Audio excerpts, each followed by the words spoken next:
Hello and well met, lords and ladies. I am the White Sun Paladin, and today on my channel, I would like to teach you about Minecart Unloaders, or Smart Minecart Unloaders as they're sometimes called. These are all systems meant to stop your minecarts, completely unload them into a chest or into another form of conveyance, which you'll know is my favorite part of Minecraft, is moving my items. So, let's not waste any more time. This is probably going to be the first of a series of videos on Minecart Unloaders, and for time constraint reasons, I will save the faster or more advanced ones for another video. So we'll start right here at our mock loader. Now, this is just to be a placeholder because any type of farm that you build is going to have its own collection type or own system of collection. And we'll speed this up by not using an entire stack of netherite blocks, and that way we can get right into it. So don't worry about this circuit too much, but just for quick review, I've used light blue concrete as the parts of my circuit that are important to be solid blocks. Our comparator looks into the hopper, depowers this torch if it gets a signal, which depowers the rest of this and depowers the rail, causing it to stop our minecart. So if there's items in the hopper, it stops the cart. This is the same principle we use over here. As our comparator is looking into our hopper, it powers this block, which turns off the torch, which depowers this block and depowers this redstone dust, and shuts off our rails. Look at all this netherite.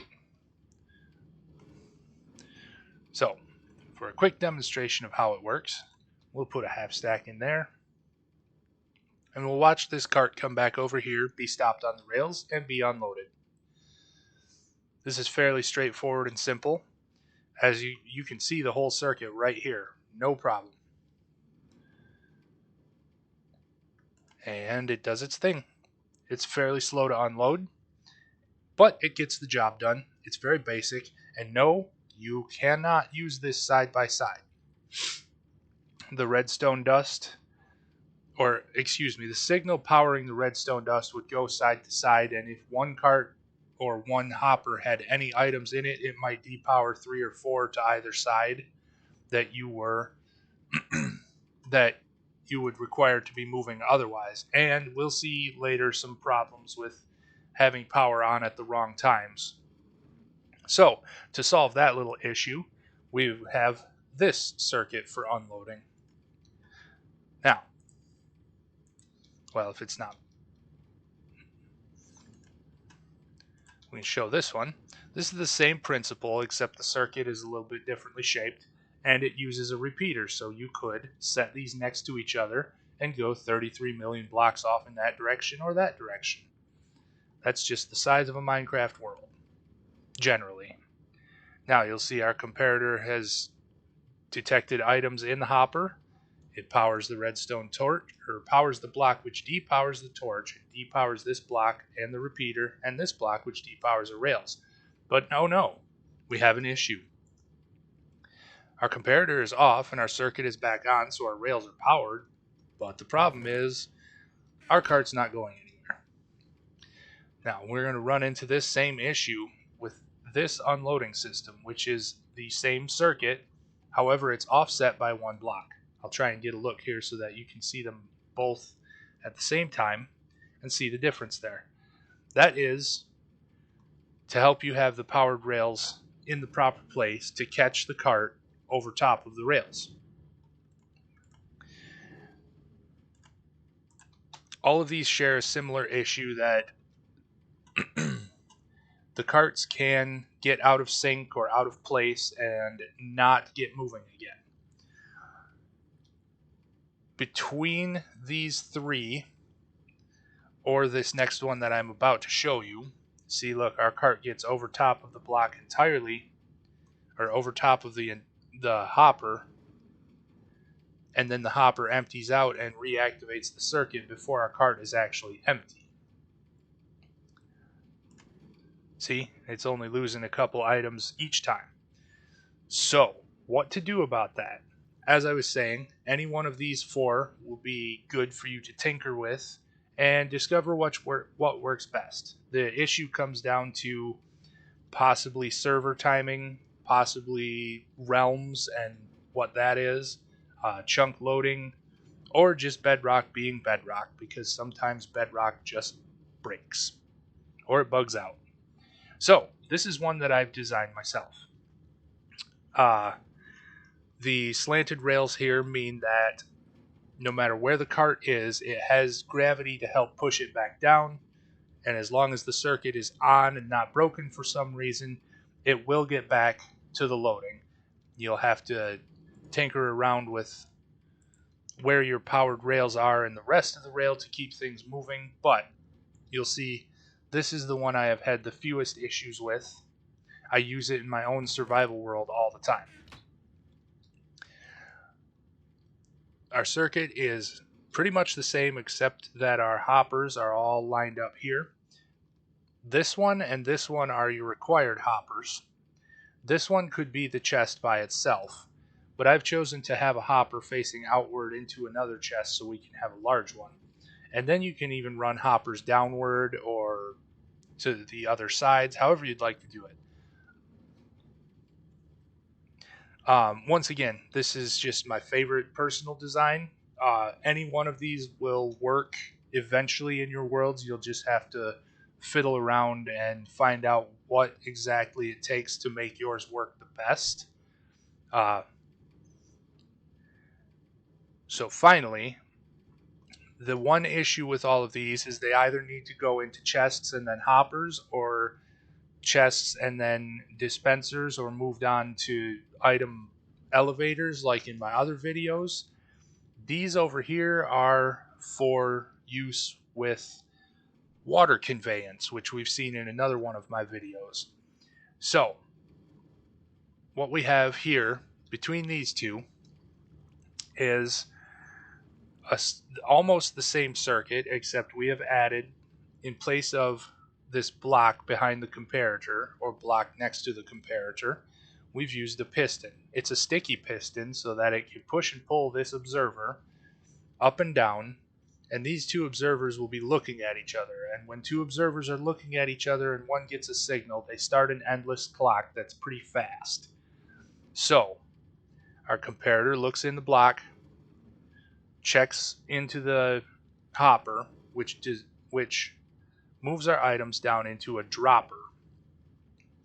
It will power on, which will extend the piston and activate both of our observers, because now this one will observe the new information in front of it, and they will continue to go back and forth, flicking this torch on and off, which will power our dropper to keep dropping one item each time into our water stream.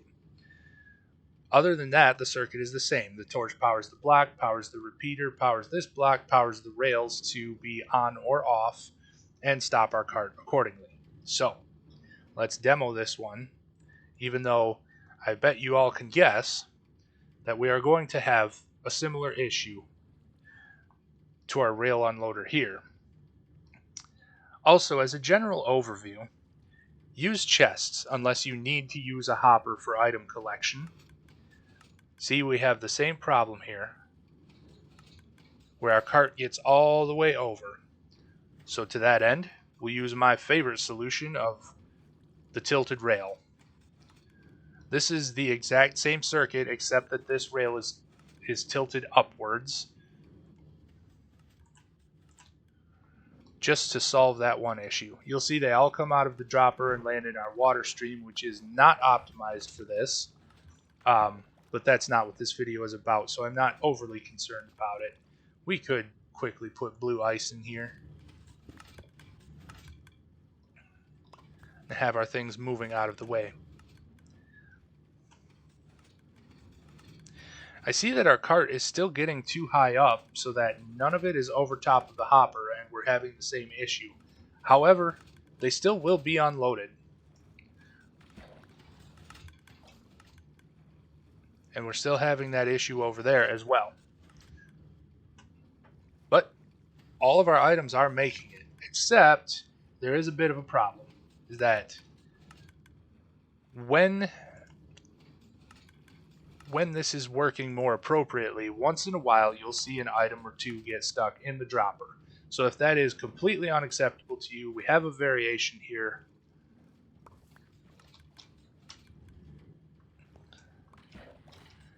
that allows us, I don't know why it was so important I had that block of netherite, but there you have it. This variation uses a comparator checking inside the dropper as well. And other than that, is almost the same exact circuit.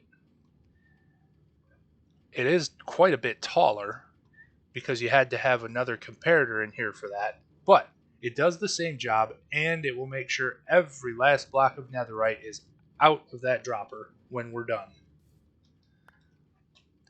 So I think we might have the same issue, even though I just tested this a few moments ago before I started recording. This thing was working just fine without the... Yep, see, this one is going to work just fine.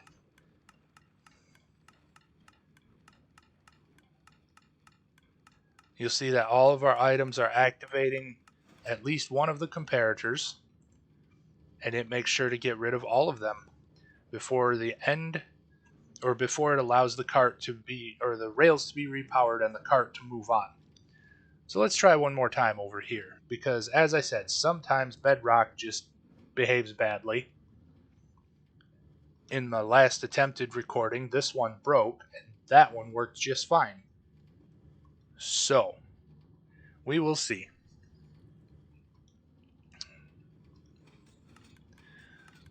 Yep, I don't know what changed. As long as any amount of your minecart is over top of a hopper, it will begin unloading. So you'll see, well, I'd have to put some items in there first for demonstration. Excuse me.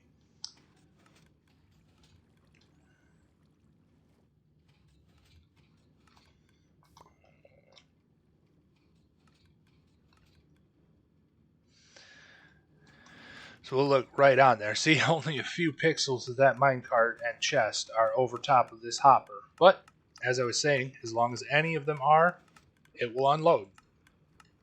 It will pass them all through and leaves nothing in the dropper.